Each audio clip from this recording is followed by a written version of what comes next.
we're going to have a look at what is a voice of customer study. So joining me today is Scott Young. And Scott Young is a partner here at Guido Scientific, and we're going to take you through what is a voice of customer study. And I'm going to start off, and then if you know me, my job is to interrupt Scott, who's going to be doing most of the bits and pieces. But again, that's kind of my style, unfortunately. So we're going to look at what is a voice of customer study. And we start always with a very short advert for who we are. We're Guido Scientific. We're a team of 7 consultants. We work mainly with scientific instrument companies to help them launch, strengthen, accelerate the business, whether they be a startup or a developed company. And this is a pretty good example. In fact, we've done some VOC projects for pretty developed companies as we've gone through. So what are we going to look at today? Well, we're going to look at, starting off with me, what VOC is not. And what it isn't is, voice of customer is not prospecting. It isn't when a salesperson starts talking to the customer and working out what's going on, because that's where salespeople are being salesy. You guys you've got a motive. I know, I'm thinking about this. You're learning, but you've got a motive, and you haven't set out on a particular mission to work out a particular thing. So you're going to learn stuff. It's not necessarily going to be a voice of customer study, not going to be useful, but you're going to develop and move forward each time. And that's not kind of what we want to do here. It's not an N of 1. Obviously my old president here would go out, meet a customer, and we'd hear about it for the next 3 months, and we'd make some decisions based on it. And that customer would get a pretty good discount as well. That was what would happen. But to a certain degree, it's not an N of 1. It's also not going to meet a Nobel Prize laureate. And particularly if you've associated yourself recently with the guys who won yesterday or whenever it was, well done. I'm sure it was all you. Anyway, good luck to them. But it's not an N of 1. It's not talking to that one KOL. It's talking to a few different people to understand different sets of customers. It's not an engineering idea. It's not, well, you asked us for this last time, now we've done this. It's not that. That's not voice of customer. It isn't, and someone's moving me around a bit. I'll put it back. It isn't salesperson feedback. That's not. Salespeople do come back with from customers with useful bits of information, but it needs marketing validation. You can't just take and act on it. It's not what your competitors did, and it is not what a customer asked for. Customers are not the experts at defining the different things that they're doing. So the question we ask is, the customer is always right, true or false? Well, I don't know. I think there are situations where they are, but the problem in terms of product design is it's not true. To be more accurate, the right customer is right. You don't want the customer that asks you for all of these things and then said, well, I don't actually have any money, or there's only 10 of us in the world. You've got to get the right customer. And a lot of what we're talking about today is about working out how to talk to the right customers and segment and get through to the right people. So before we let Scott start on this, we're going to talk about why we talk to customers, why we actually bother with talking to customers, what VOC is, right? Scott's got a definition. I sort of always modify his definition because I've got a slightly salesy background. And we're going to talk about Scott's DIAL VOC framework, which is just a way that you can follow and work through and tick off on your list how you're actually going to do a VOC study. So with that on, I'm going to hand you over to Scott, and he's going to talk to you about why we talk to customers and slash not talk to customers. I put the little apostrophe, Scott. So over to you. All right, thank you, and welcome everyone.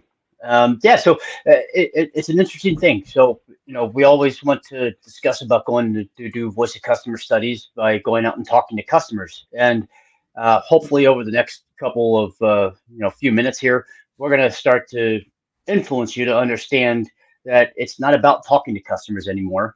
It's about actually why we should obsess on these, and what this means, and how it's going to define the new way we have to do product development, and basically how it is, be able to assess how it is that certain companies are able to always create great products that we love, and become one of those companies.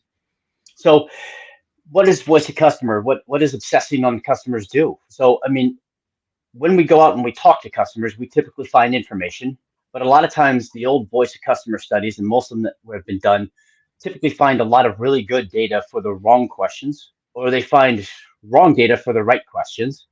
But it allows us to discover and understand the right problem in order for us to develop the right solution. Because at the end of the day, innovation is what drives our companies. This is what the bloodline for every organization. And the right solution will always meet and exceed revenue targets. And this is exactly what we're after. Is trying to make a product that's going to be successful, not only in the market, but for bottom line as well. This obsession is not something where, in most cases, people do voice of customer studies and they do them once, maybe twice. They take a look at it before they start a project, for example. They design a product and then they go out and they ask customers what they think about it. But it's a continuous improvement process for your business. And over the time with the Dial VLC framework, our goal is to have this be an integrated process that is continuously used and done always. Once you start a voice of customer study, it doesn't end. So from discovery of a problem to defining the problem, designing a solution, creating a product or a solution, and then releasing that solution to the public, you constantly have to be on top of understanding what your customers are looking for. So one of the big things we try to emphasize when we do voice of customers is that it's going out and talking to your customers is just fine. And gathering this data is always great. But the problem is that based on some data that's about a year old, 48% of all business revenue, business resources went to failed product development and design. And these things were scrapped.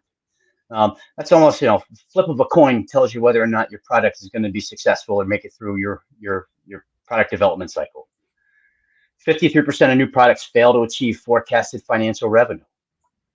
And 75% of products developed are developed by engineering with absolutely little or no customer data at all. And lastly, 70% of customer data that you potentially maybe have gone out and collected and handed to your bosses or senior management is never used, or it's unclear, or it's answering the wrong question, or it's talked to the wrong customers, but it's not used. And this becomes a big problem, especially when we start to look at product design as a function of voice of customer. I think there's a point there, Scott, actually, with that. Just one on this is, I think you got to look at it and just go, there is going to be a few people just going, well, we didn't do VAC. Engineering talked about it and it happened. And I think you just got to get over the fact that there are going to be a few people out there just saying, well, we didn't do it. We were just fine. I mean, sometimes you are just lucky. Sometimes you're just right. What's happening in those situations? Is it just the odd one, or is there something else going on? I think you're absolutely right. I mean, to start with, too many companies try to develop products using internal information. So they rely on their engineering to tell them, this is something we can build that's really neat. They have senior management teams that are, come down and say, we know best, and so we need to make this. Or they listen to a salesperson, as you had mentioned at the start, basically that they talk to one customer and then they bring that information back as if that's market data. It's very difficult to do, but at the end of the day, when you don't have the right information, you wind up having bad data. When you've got the bad data, you're going to make bad business decisions. And our point with Dial VOC is to help you try to design, to create the right VOC projects so that you are collecting the right data to make the best decisions possible. And in some company cases, as you see on the screen here right now, there are products that we've got in our hands right now today that we just cannot live without. They've designed these products that you are willing to give up intimate personal relationships before you give up the product. So the internet, for example, a couple days ago, my power went out and my son, who's 10, came up to me and asked me whether or not, without the internet and access to, his iPad and the TV, asked me if this is what it was like when I was a kid. Because he had no idea what life is like without this. You've got GPS navigation systems, the mouse you're using right now on your computer, a trackpad, simple refrigeration, and of course the number one great example is the iPhone.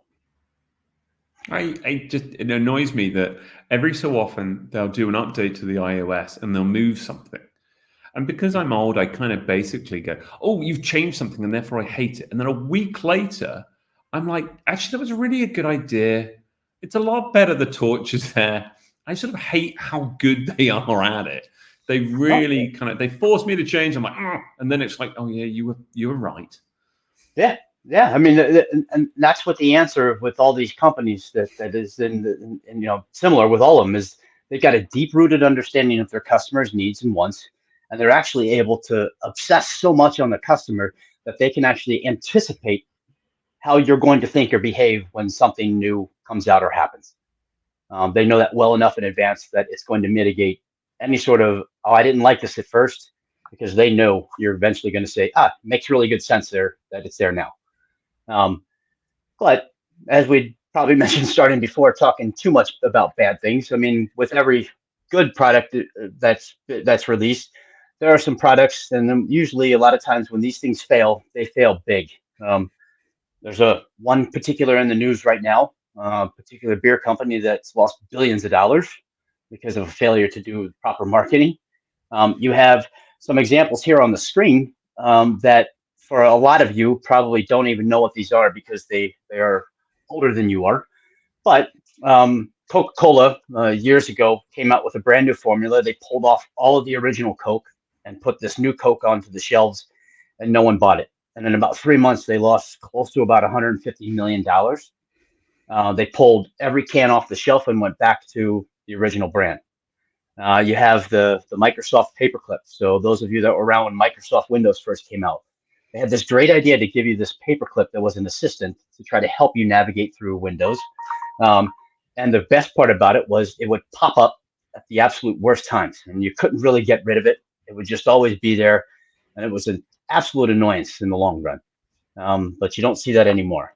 And then the humorous one I have over there on the side is everybody's favorite Cheetos snack decided to come out with lip balm.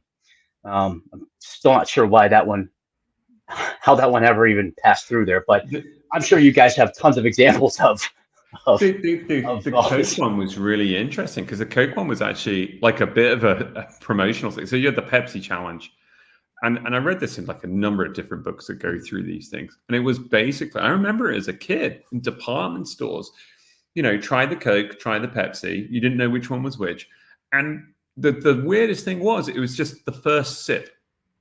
So Pepsi always won on the first sip. And the classic Coke, what we now have and what we had before, we really enjoy when when we're into the can or the glass of Coke. And that's where they really got it wrong. So they formulated it to be like Pepsi, and everyone went, "No, I don't like this." So it was just like a massive, missed marketing thing. They did the wrong VOC. They just looked at the first, not the rest. Yeah, but these failures are all sort of have one very common feature, which is a lack of understanding what customers really wanted to see. Did New Coke do something bad by making the new formula? No, they just didn't really understand what their market who drank Coke and understand the sort of the value of that Pepsi challenge, like you said, to just stick with it. But you live and you learn, right? In some cases, it just costs you a whole lot of money. But if we take a look at the list of why products do fail, you can look through here, and of all of these, and you can pick them out probably yourself. But almost 80% of these reasons are failures because of a lack of voice of customer, a lack of understanding of the market, a lack of understanding of what the product really needed to be able to do for their customers. And besides products just failing, a lack of information on your customer also leads to why customers basically leave your product or quit being your customer. And this is some examples of why customers actually leave or quit. And unfortunately, in some cases, people pass away, but it's a very rare event. They move away or they get a new job. This happens quite frequently to a lot of salespeople. They're in a current research project and they change the direction of what they're going to be doing, and so they move away from using your product to something different. Competitive reasons: the competitor is cheaper, faster, they're better. You hear that a lot from salespeople. I know I use that quite a bit with my 9%. It's only 9%. Everyone, only 9% of the reasons. The bottom two, though, that add up to probably somewhere just over 80%, is basically about just not understanding who the customer is. They're dissatisfied with you. They're dissatisfied with your company. They think that you don't really care or understand them, or what their future goals are. And this is a huge component of where we are today, which is why we need to change from talking to customers to obsessing on them, which is that the technology basically has shifted the balance of power in a sale. Before it used to be we could make a product and kind of could put it out in the market and sort of create the need for it. That doesn't work anymore. Customers now basically have access to so much information at their fingertips that it becomes they are the ones that are in control of the sale. They're in control of knowing what's out there. They're gathering information, more information than you could possibly probably try to provide them. And this access basically has created a shift in the customer journey. And so traditionally, we used to customer would go through these stages, awareness, explore solutions, they compare solutions, and they go into a purchase stage. The salesperson had access to the customer really early on during that buying process because the customer had no idea. In today's buyer journey, it has completely changed. Now with the internet and phones, they can they can talk to customers halfway around the world. They can get information on competitive products. They can get information on the product they might be interested in, and they've already made up their decision about what they're going to do by the time they actually contact sales. So understanding what a customer actually really wants today is even more important than it's ever been. So I think there's a point. I just reread a book, and I do this occasionally. I read books, and every so often I'll reread them 10 years later, and my experiences have changed quite a lot in that time. And I just reread a book called "To Sell as Human" by Daniel Pink, and it makes a lot more sense now. And basically, he's kind of saying, look, classically, we used to be in the situation of salespeople were like ABC, always be closing. And it's like the salespeople had the information, they had the knowledge. It was about taking you and controlling you to get you to do what you want. And now you're on an even keel for information. And now it's kind of like, I think he calls it attunement, buoyancy, and clarity, where your kind of achievement angle is all about creating harmony with them. Mm-hmm. And I think although we've got this marketing bit and you've got the sales bit at the end, I think the salespeople and now taking more of the responsibilities out of marketing. And maybe this is why there's a shift into kind of this business development to push people earlier into the cycle with kind of less pressure. Yeah. But it's definitely changed. No, it does. It expands the length of this. And I think you're absolutely right. I think the salespeople, where I have marketing sort of taking because it's marketing information that they're gathering from the internet or technology, but a salesperson has to now become that marketing person. But understand who they're dealing with very particularly to know what kind of information they should be feeding this person so that when they get to the chance where the customer is going to contact sales, they've got enough information to make an informed decision. It's kind of a shift in be my salesperson to be nice to me. Just want someone to be nice to me as the customer wants. Yep. So, I mean, one of the, the other part of this, in terms of how the voice of customer studies are going to be used is, is understanding sort of what is a voice of customer study. So there's lots of different ways you can define it. There's a particular definition that I've created that I'm not a huge fan of defining anything, but it's the process of visiting customers and using this data to make continuous improvements in the customer experience, to improve the way we engage customers during the buying journey, and how we can integrate the customer into the complete product development process to create innovative solutions to real problems. Yeah, I think so. This is a good one. My favorite bit out of this, I suppose, is probably a modification of two, which is I think that there's always this point where you've got to explore why people are buying what you've got now and how you can make it better on what you're selling now. Yeah. And whether that and some of that is just like making what you're selling now better, but also things like getting your price to value studies being done while you're going on. I think a lot of people could be charging a lot more for what they've got, and fear drives them to maintain at the pricing that they're with at the moment, not really a study. I always think there's this kind of point of like you can have a product, like let's say going to the cinema, you've got an hour and a half, 2 hour James Bond film, right? Which could be seen by a 14-year-old at the weekend with their friends. I don't know, maybe it's, certificate 14 or whatever, right? Yeah, but 14-year-old kids on a Saturday afternoon, or a couple on a date after a month, or it could be seen by, a couple that are married with a 2-year-old kid and they've just been allowed to escape. It's the same product, but the personas using that product are different. So you've got to kind of understand them in the actual product being sold, whether it being before you're trying to make it as part of the product development cycle, but actually when you're trying to sell it as well. That's a really good point, and I like the example in particular because that product buying cycle now has changed dramatically, because it's not just about selling to the customer a product anymore. You're selling to their emotion. So you've got to take into effect what their personal factors are that they have going on, their psychological factors. I mean, so many times we've had customers where you can't understand why he's being so difficult, and then you start to ask him a few questions and you find out he's in the middle of closing on a house. It has nothing to do with the product, right? But it's just the fact that understanding those kinds of factors, especially today, are becoming so much more important in the sale. And this is where sort of that obsession needs to become much more than just talking to your customers. But going back to another point that you made in terms of different areas that this could be used in is my experience in product development. Obviously, I use this as a great example, but you can apply this to just about any point inside or outside of a company.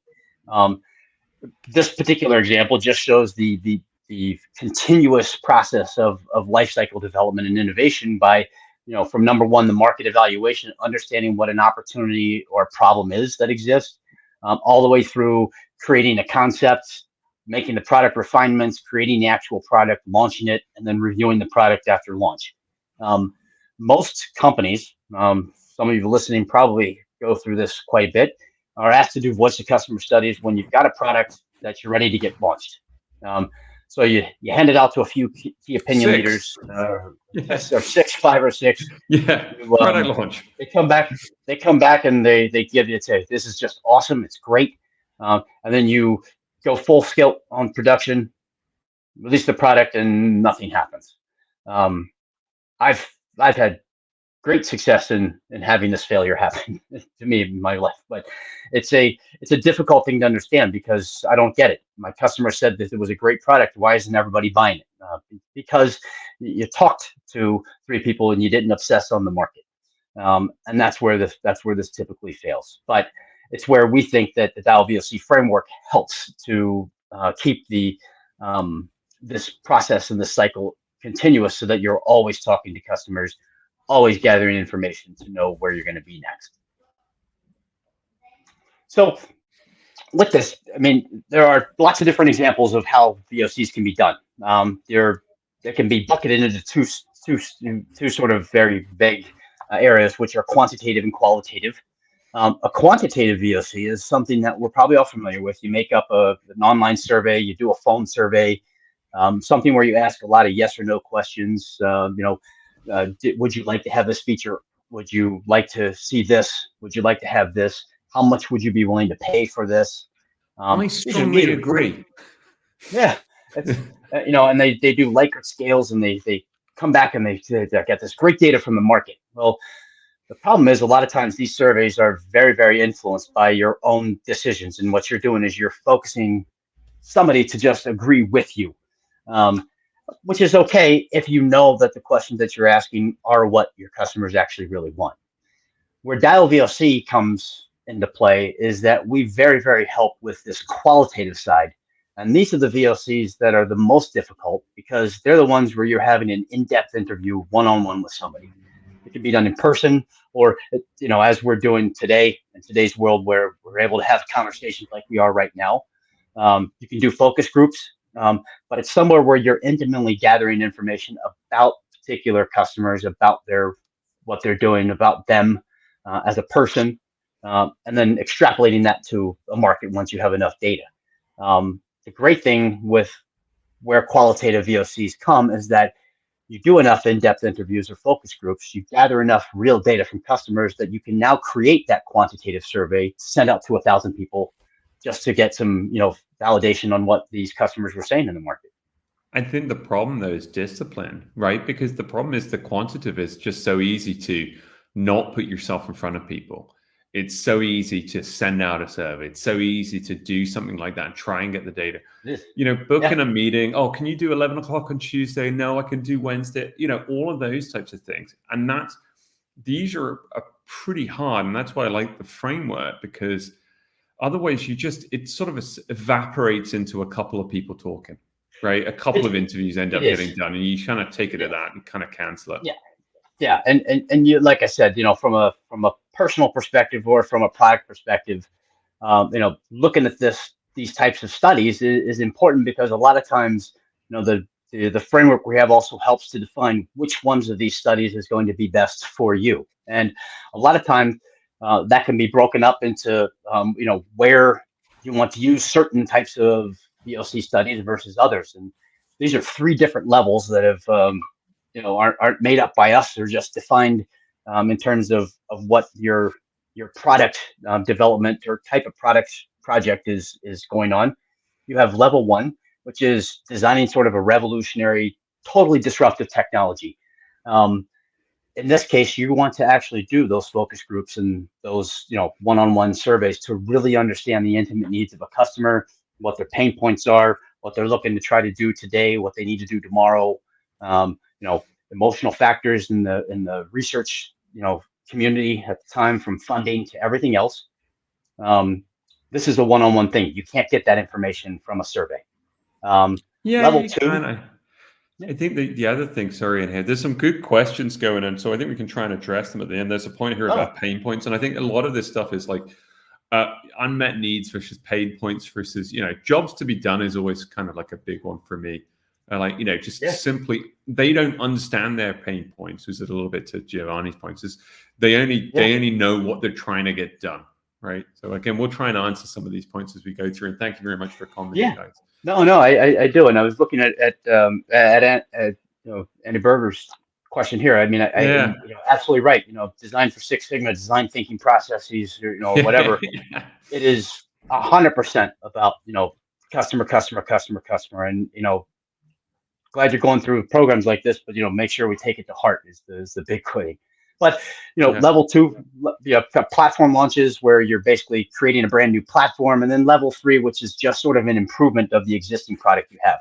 Those are ones where you can send out a quantitative survey if you want, because you're sending it out to customers you already know, that have your product. Do you like this? Would you like this if we improved this? If I added this in, would it be better for you? And so, the Dial VOC framework helps you steer which kind of VOC you want to get to within your product development or other VOC studies. So now we're going to walk into the framework, and we are looking to basically having this be available to you, that you can use this however you want. I think somebody asked if it's something we're trying to get us to pay for, Hey, and this is not the purpose. What we're trying to do is to make sure that you understand that doing this correctly is possible.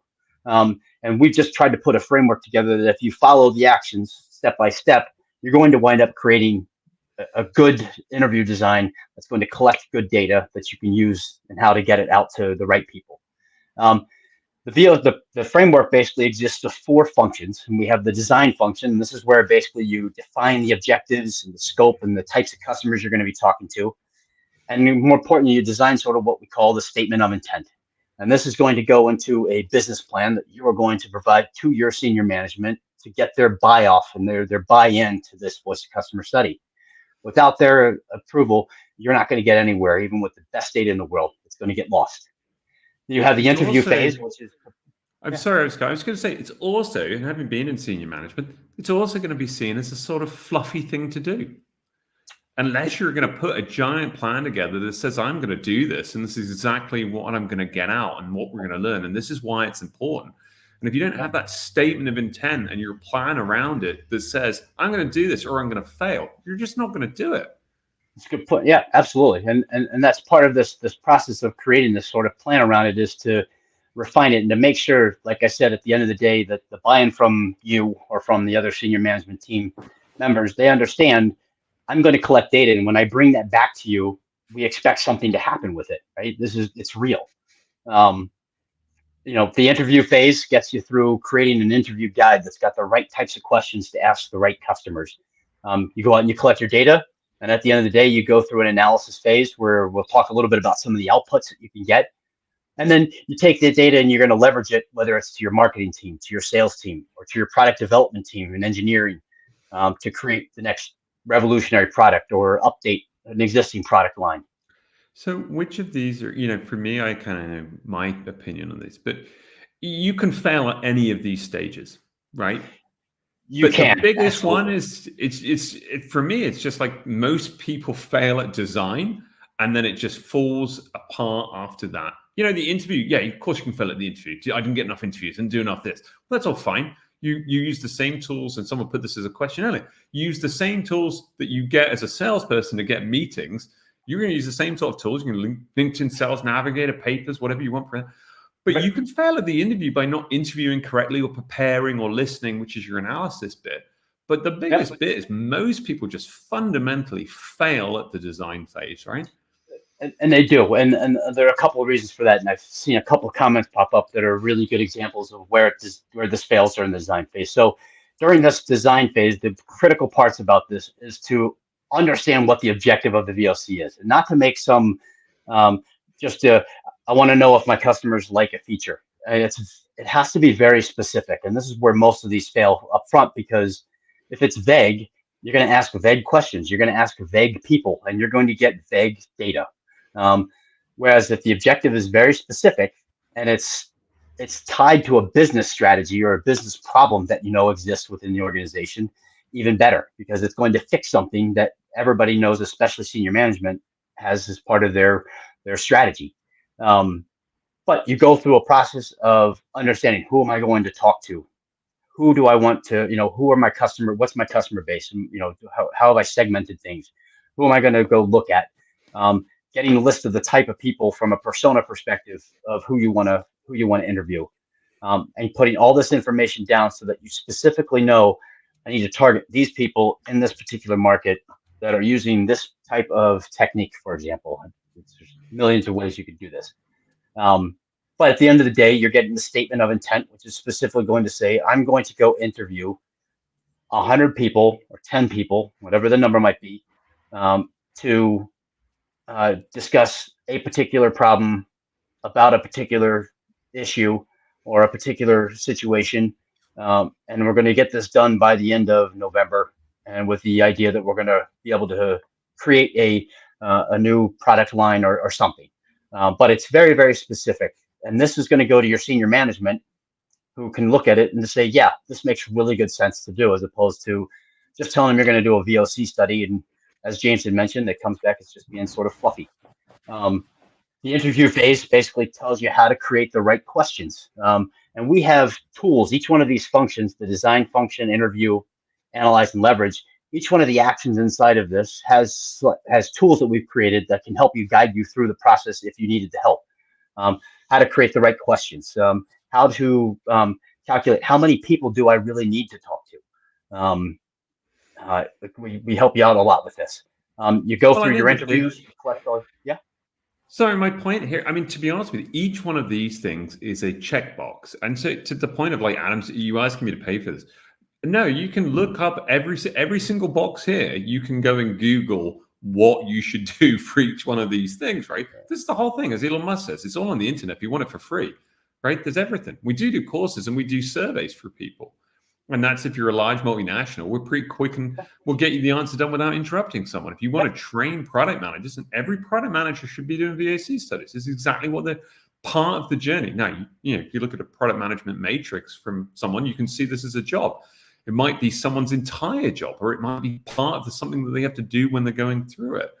But each one of these boxes is something that needs to be done as a job. And it's really a fail point.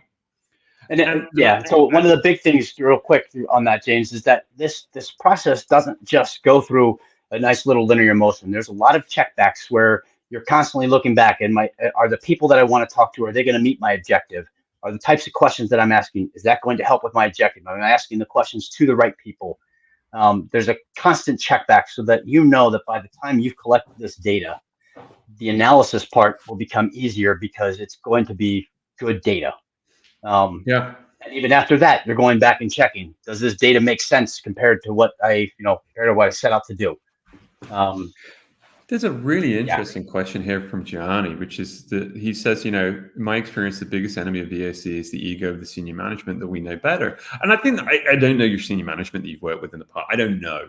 Having been in senior management, one of the problems is probably, and I'm not defending them because I don't know. I just know the situation of the difference between somebody who's done a VOC study and someone coming into my room and telling me something in the middle of me doing something. Yeah. And I think that's really it, because again, it's this preparation. This is why it has to belong with marketing. And the job of the salesperson, if you want a salesperson's kind of position on this stuff, is the salesperson's position is to ask where the VOC is, to see some of the information. One of my colleagues and friends, Matt, would always say, I don't want a product manager to sell to me. I want the product manager to present me with the facts from their information of their search. So I think it's like this thing about, like, I don't think it's the enemy, the enemy against VOC. I think that there is sales need to be totally aligned towards marketing, and sales have a right to say, show me where you got your data from for this. I'm willing to do what you want, guys. And sales have also got to have this bit, which is to understand that they're not going to obtain the kind of time of management on these things for snippets of information that aren't backed up by a large amount of things. And that's a lot of the times where I see some of the rudeness. And then Adam says, so the responsibility for this kind of thing is product management. Yeah, it normally is. It normally is a product management thing. In sales, we would use it a lot because we were at the end, like Scott said earlier, there's this point where you get it at product launch. And a lot of times salespeople get it in this kind of point where I have tremendous empathy because I've lived with it. Poor old Matt, who I mentioned a minute ago, Matt was always the guy that sold it first. And he was both a hero and a villain for doing that. He was like, oh, I sold it. Why did I do it? I always do it. I always fall in love with the product. And then I go and do it. And I have to live with it. And was it the right thing? So yeah, it's pretty hard being a sales guy in this situation. But a lot of the time, a VOC study is a function of product management. That's true. Sales has more direct contact with the customers. Yeah, no, but that's sort of the problem, Adam. The sort of the problem is that obviously sales are going to have this relationship. Marketing should not be sat inside offices. Marketing should be out talking to customers. This is part of the duty. They have to be doing servicing. Marketing is not coloring in club. It's part of this external bit of going out and talking to people with you not there some of the time. Yeah, and Giovanni just made a good point. It's not where the purpose of the Dial VOC framework is not to create a marketing effort. It's basically to break down those independent silos that are there, to say marketing has gone out and they've collected some data, and salespeople can validate that data is real, and your operations people can help validate that when customers call in for technical support, they're getting this information.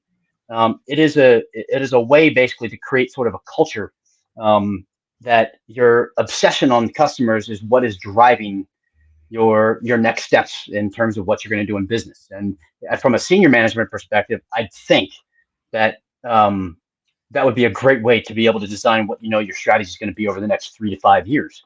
But James could comment on that better. But I've done both, and I think it's really hard being in sales. I mean, to Alan's point, it's really hard being in sales because you're kind of like, well, I know what they want because I've gone and consultatively sold to them, right? I've gone through it like this, and I've gone through it. But a salesperson, a salesperson's point of view is to get in. They have a very clear objective, which is to walk out with an order, and that's why they're very, very good at that. Marketing has to look at this in an entirely different bit and almost study. We talked earlier about something called jobs to be done. You have to sort of sit there in a jobs to be done study and go, what do you do next? Well, I put the slide on the microscope. And what do you do next? I move over and look down the eyepieces. And what do you do next? Because you're critically chopping it up into such a small chunk that you go, I can make that bit better. I can make that bit better. And just think about a Kindle. A Kindle wasn't developed by a salesperson. A Kindle was developed by a marketing person looking at, it wasn't developed by engineering as well. It was developed by people looking at the problem of reading a book, having lots of books, carrying them around. It was done with a VOC study for it. So this wasn't, it's really, really hard. I appreciate being in sales because you feel like Why? And I've done it. I've sat in meetings and said, why aren't you asking me? Because I know. And that's voice of sales, which is critical because you need voice of sales to lead you to voice of customer. This and like this is my biggest thing, and I've had this always. If you're head of marketing, and I'm not talking about adverts and drawing and web stuff and all this stuff, I'm talking about proper marketing, right? Not that the other thing's not proper. I don't want to offend anyone with this stuff. If they don't get on, if your heads of sales and marketing don't get on, get out. It's not going to work. Yep. Right? It's not going to work. I've watched it a load of times. And if you get someone who's normally empathetic to both, then you're in a good place. Sorry, I like that. I like the conversation just because the voice of sales thing, as Adam pointed out, sales is more direct contact with customers. Absolutely. The reason for that direct contact, as James had pointed out, is different. And I'm, from being in a salesperson's shoes, and James's comments, I absolutely can agree that we have so many times been given products and been told to go sell, and you have to fight and do what you need to, when the best thing to do would be for this marketing team to say, here's information that you're going to need for these particular customers, here's where you're going to go, and it makes your job a lot easier. But that's a lot of what we get from the design and the interview phase, from that data collection, and the analysis then, and that output that you would get from doing a VOC study can become very critical in terms of how it's going to get distributed and who it's going to be used for. So if we take a look at that, as you can see on the screen here, these are specific examples of one type of output that you get, which is taking all that qualitative information that you gathered and quantitatively creating an analysis that can be used in engineering or making decisions of what's going to happen next in your product or within your organization. Giovanni's just got to the right point, and this is where he's got to the difference between nuggets and VOC. Please don't forget the field applications and salespeople and all these people. All these people spend time with customers. Absolutely. They are nuggets. You need to, when we talked about statement of intent, the information that I'm going to go and find out. We're not saying that feedback's wrong. I'm very, very critically going, and you're absolutely right. These people should get together and work together on this.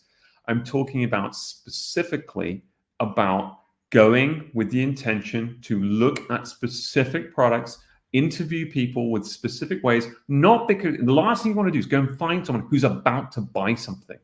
How are you going to go and find someone? Because you're going to enter a new market. You're going to enter a new market.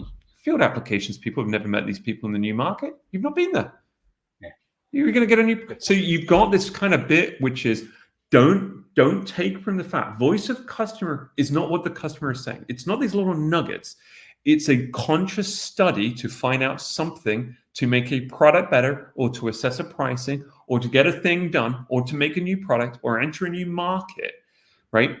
That's not to diminish any of the value that you're getting from any of these other things. The problem, again, about nuggets is they are interrupting. How do you collect this information is, again, jobs of the product manager to say, thank you, I got that. I'm going to do something with it. And it's really hard because you're going to go, well, I just gave you a nugget of gold. I just told you. And it's a data point. It's information. It comes in. It gets fit into the survey, right? And again, this is the whole thing. I was trained classically as a salesperson, same as you. And there's some great comments about this. And then you go look at the other side. And remember, our job as salespeople. Our job as salespeople is to be tremendously empathetic to what is going on. You don't know the life of what a product manager has, and maybe we should spend more time educating each of the departments. I think we should share job specs. I've always said this. You should turn up at a company and say, here's my job spec. Everyone you meet, you say, here's my job spec. So everyone can kind of understand what everyone's trying to get through in their day. Yeah. No, I think we'll get to it. I like a lot of the comments that are coming in. There's great conversation going on. Yeah. But part of this output, on the right-hand side, you see this diagram called a house of quality. It's taken from a quality function deployment process of TQM, total quality management, and it's basically on the far left side. You see the information that you've received from your customers or from your voice of sales or whoever you're interviewing. Those are the wants and the needs. They can be ranked then in terms of how important they are, and then that can be correlated against the inside capabilities of the organization today. And those will go up on top, and you can register to see where they rank against your competitors' needs and wants, how they rank. And that's on the far right side. And then down at the bottom, you can quantitatively sort of create a mathematical approach to, which one of these needs and wants should be the highest priority for us to develop, which one is going to be the cheapest, how can we get it out the fastest, and so forth. And it becomes a very good engineering tool for getting this sort of information. So this is it's a great way to get started. I think one of the big things, so I want to just go back to some of these points about the information that you're getting across. If you're taking information, you're a salesperson and you're doing it, or you're coming into marketing or everything else, let's just remember all of our jobs is to sell to people. We're convincing. And again, go read this, To Sell Is Human. And you just basically go look at everyone. Everyone is spending 80% of the time trying to convince people something. The biggest thing as a senior manager, when I sat with the other vice presidents in the company and we reviewed these things, the emotional things that struck people were the quotes. The actual words from that customer in their language explaining a specific point that we wanted leverage on, right? That they were the emotional things. When we got through to engineering, the graphs and the things in a priority level with a way that they could understand it, that's what they really enjoyed. And the engineering get to a point where actually they want to sort of semi-use it against you. Now you've given them a ranking system because that's all they wanted. Right. Yeah. And that's a kind of a very different way of doing it. And again, into marketing and so on, and you keep going back and doing this. Some of the nice stuff's actually the Kano stuff, Scott, which are, and I think there's an example. It's really hard to give examples because obviously a lot of these projects are given under NDA, but we can talk a little bit about some examples when we talk about the Kano. Yeah. I mean, if you remember, we talked a little bit earlier about how the buying journey has changed, that you not only have, very specific sort of analytical components that you can bucket things into, but the emotional aspect of how a customer feels when he's doing something, or when he, James had talked about jobs to be done, like, what do you do next? A lot of the information from the Dial VOC framework also encompasses a second question, which is, how does that make you feel? And with this, you get a lot of that data that helps support the going to customers in particular, and just, understanding that the salesperson's key job is to understand this is the customer. He's got these particular needs, and it's up to marketing to provide the information that the salesperson can then parse correctly to that particular customer. Say, here's what's going to make best sense for you. This type of data goes through and basically takes a look at the features, the advantages, and the benefits, and everything that people take, that they can be bucketed into things that are delighters. And these are the things that you get on a product where if they add more of that stuff, it makes you even happier, right? You have things that are the performance satisfier. These are the exciting features, basically, that are, that are that drive the performance of the product. And then you have the things that, you've been asked. If you go to a car dealer and buy a car today, you're not asking for cup holders, right? That's just common. You expect them to be there. And then you have things that every salesperson does this when they do the technical dump of all the specifications, and the customer kind of looks at you and goes, that doesn't really matter to me. Those are the indifferent things. But what this plot does is it helps to monitor how these things change, in particular, change over time. So nothing that's a delighter today stays a delighter. Eventually, delighters and these performance enhancing things all become must-haves eventually. When the trackpad first came out onto a laptop, for example, versus having to use an external mouse, or wireless mice versus wired mice. These are things that, people were like, wow, that's just absolutely amazing, but you don't even ask about how am I going to control the mouse today. You expect it. So I think to give an example, one of the things we did, I'll try and be as vague as I possibly can. And just the other thing is for everyone to understand is this does happen. If you look at large multinational companies that sell instruments into the marketplace, you look at the microscopy market. So this is happening in all of them. We've been involved in them, right? They are happening. This is something that honestly goes on. That people do plot and do some of these things. More of our stuff is that we probably would like some of the other companies to be adopting some of these things and thinking about it, because just thinking about what you're doing is better. So first of all, let's talk an example. We were engaged on a project where someone was making an instrument, and their biggest problem was an internal fight over whether they solved one problem by A, B, or C. And this was an optical problem, and do they fix it in one way or another way, and so on. And what we found out was we spoke to a number of different customers in a number of different ways in markets that would never have gone to, burnt friends, hadn't met them, completely pulled them out, people that were moving into. What we found out was in most of the instances, they didn't care. They really didn't care. We found out an awful lot of stuff about other things that actually led to a different in the direction of that product and what should be spent on engineering, where the engineering focus should be. Because the bit they were fascinated on was just not relevant to the customer. And we didn't ask the customer whether it was relevant or not. And this kind of goes to Kevin's point about marketing people versus salespeople. It's nothing to do with experience. You almost want to have less knowledge when you're going in to talk to a customer blindly about what they do, because you might be, as a salesperson, you're like, you cannot leave being a salesperson. You cannot leave this wanting to close a deal, to get them to happy, to move them through. You can't. You've been programmed. So a lot of the time, the marketing conversations are actually done best by people that are actually looking at it slightly fresher. And this is where I think, a lot of marketing people should be postgrads. They should not come from marketing degrees, particularly in the scientific industry. And this concept of hiring marketing people that know how to market Coca-Cola and then saying, oh, go and do this lab automation thing. No, absolutely not. It kind of doesn't work like that. You want market. They're great for doing the adverts. They're great for doing the glossies and the webinar promotion and all these things. What you want is somebody that can go into a lab, roughly understand what's going on, that probably doesn't have that specific experience. But if you salespeople would like to take a pay cut and go into marketing, I'm sure we'd love to have you come in. But that's where it kind of works, right? So again, as I said, some of these things, what we actually do is you plot out what you're looking at, and it becomes really easy for a senior manager, which is what we're trying to do, is to get this concept of persuading people internally that they have gone, look, what we've said is it has to have this. Someone made a comment about, if you all do the same VOC, you're going to end up at the same point. Well, first of all, if I drew some sunflowers, I'm not Van Gogh. So we got a problem based on talent to start with, right? And your aim is to do the things that makes you better. So yeah, if we do a VOC, we're a little bit better.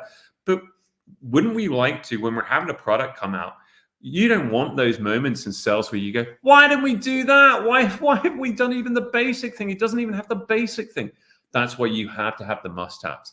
And then you want those delighters. You want those things as a salesperson that you can drop the mic with, right? So this is what you're doing. You're taking this stuff and getting it to a point where you're capable of saying to a manager who may not be, and you get a lot of managers, and I'm going to say this, some managers are fantastic and they're great and they're fantastic. Some people, and I hate to use this expression, they're what we call stupid as a fox, right? You just some managers, you go, how on earth did you end up in this position? I wouldn't trust you to make the tea, right? But they are actually completely in line with their situation of the people in the board they need to speak to, the investors they need to speak to, and everything else. So what you want is information to get what you want, which is into a winning position. And this is what this type of information does. So I don't know, Scott, we kind of got to the end. I just want people to I wanted to appreciate something Giovanni just put down, that customers are more prone to open up to somebody not sales. Because, yeah, absolutely. Every time I've walked into a door as a salesperson, even if it's just say hello, I'm a salesperson and I'm there to do one thing, which is sell them something. Tell them that they've got the wrong product or they should update. I like Mike's comment here. Mike's comment, and Mike, I don't know if Mike sort of knows, but we did. Do you teach a marketing person biology or a biology person marketing? Look, there are different bits. It depends on your scale. For me, if you were bringing in someone brand new today, I would bring a biology person in for the market we're talking about for Mike. So I bring a biology person in, and I would want them to understand marketing, because the marketing that they're going to get to will be very easy, and obsessing about customers is very easy, right? If you get a marketing person in, marketing people are taught today how to advertise Coca-Cola, right? I mean, what FAS? Okay, I'm getting confused by the other conversation. So I would get an FAS or an applications person or someone who's got biology, and I would make them a marketing person. And I've done it. Some of you have met the ones that we've done it with. They've been very good. And if they're interested, they swallow it whole. That doesn't mean you don't want people in your organization that have marketing, because they're fantastic designers And look, I do not ever in my life ever want to get involved in